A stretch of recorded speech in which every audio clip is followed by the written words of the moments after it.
देहरादून का वाडिया इंस्टीट्यूट जो पूरे इलाके को सर्वे करता है, वहाँ की वैज्ञानिक परीक्षण करता है, उसके कुछ एक्सपर्ट्स यहाँ पे आए हुए हैं ये जानने परखने के लिए, परीक्षण करने के लिए कि क्या हुआ। ग्लेशियर स्टडी करता है ये वाडिया इंस्टीट्यूट।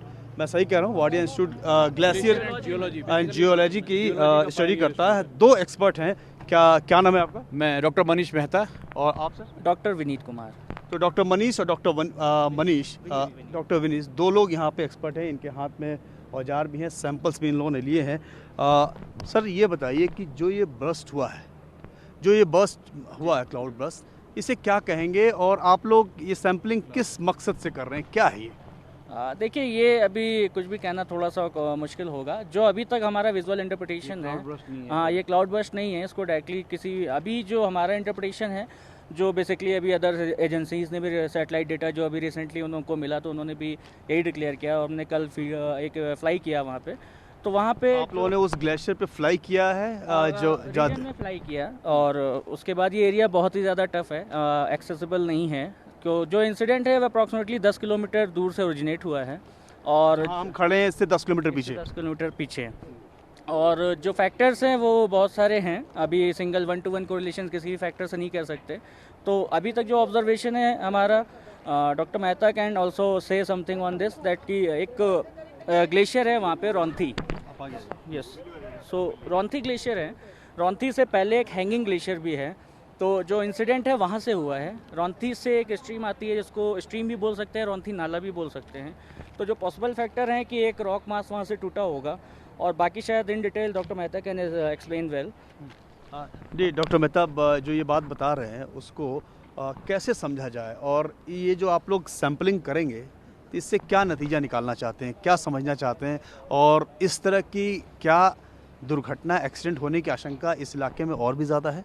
बेसिकली क्या है कि जो भी ये एक्टिविटी, जो भी चीज़ें होती है, ये एक नेचुरल फिनोमिना है और नेचुरल एक्टिविटीज़ है। नेचुरल एक्टिविटीज़ को जब नेचर में कहीं पे ऐसी जगह पे होता है जहाँ पे ह्यूमन या लाइफ्स नहीं होती है, तो उस रीजन में ये एक्टिविटीज़ होती है। लेकिन सडनली क्या होता है कि जहाँ पे ये लाइफ को या किसी के जीवन को, किसी के रहने के, खाने और उस पूरी प्रोसेस को जहाँ डिस्टर्ब करता है, तो उसको फिर हम डिजास्टर या हैजार्ड्स बोलते हैं। बट यहाँ पे जो हुई है ये एक नेचुरल प्रोसेस है। नेचुरल प्रोसेस है रॉक फॉल, रॉक डिग्रेडेशन और आपका एवलांच, ये सब एक नेचुरल प्रोसेस है। क्योंकि जो भी चीज़, जो भी कंडीशंस अर्थ के ऊपर होगी, वो अपनी प्रोसेस में। डॉक्टर मेहता, यहाँ पे पर्यावरणविद बहुत से चिपको आंदोलन भी चला है। यहाँ पे लोग बताते हैं कि इस तरह के कंस्ट्रक्शंस की वजह से या फिर पर्यावरण की वजह से, क्या ऐसा कुछ आप लोगों को लगता है इंस्टीट्यूट को कि ऐसा कुछ होगा, या मानवीय है, प्राकृतिक, कुछ ऐसी फाइंडिंग है आप लोगों की?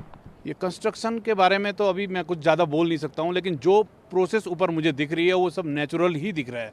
क्योंकि वहाँ पे एक जो है रॉक मास टूटा है, और रॉक मास टूटने के बाद उसके ऊपर इंटैक्ट जो हैंगिंग आइस थी वो टूट के नीचे आई है। उसने पहले एक एपिसोडिक कंडीशंस में बनी है, पहले उसने हल्की लेक बनाई है, और लेक बनाने के बाद फिर एक रॉक मास टूट करके उस लेक को तोड़ करके, और पूरा नैरो और कंसाइज वैली होने की वजह से यहाँ पे पूरा डिजास्टर वो ले आया है। तो आसपास जो ऐसी छोटी और नदियाँ हैं, वह बताते हैं कि छोटे छोटे कई ताल हैं, क्या उनको कोई खतरा है? ऐसी कोई स्टडी आप लोगों के पास है कि आसपास और भी खतरा है, वो सुपरविज़न में है, गाइडेंस में है? क्या स्टडी कोई है?